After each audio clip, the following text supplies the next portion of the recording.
ഗാസയിൽ ഭക്ഷണം air drop ചെയ്യുന്നതിനിടെ പാരച്യൂട്ട് അഴിയാതെയുണ്ടായ അപകടത്തിൽ 5 പേർ മരിച്ചു.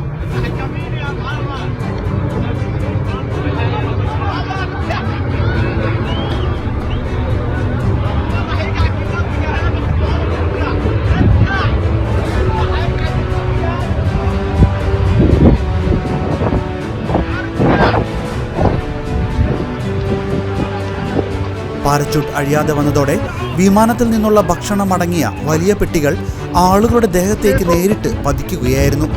വിമാനം എത്തുമ്പോൾ ആയിരക്കണക്കിന് ആളുകളാണ് ഇതിന് താഴെ തടിച്ചുകൂടുന്നത്. ഇത്തരത്തിൽ ഭക്ഷണത്തിനായി കാത്തുനിന്നവരുടെ ദേഹത്തേക്കാണ് പെട്ടികൾ പതിച്ചത്. ഏത് രാജ്യത്തിന്റെ പാരച്യൂട്ടാണ് അപകടമുണ്ടാക്കിയതെന്ന് വ്യക്തമല്ല. ഇസ്രയേൽ ഹമാസ് യുദ്ധം തുടങ്ങിയതിനു ശേഷം നിരവധി പേരാണ് ഗാസയിൽ പട്ടിണി മൂലം മരിച്ചത്.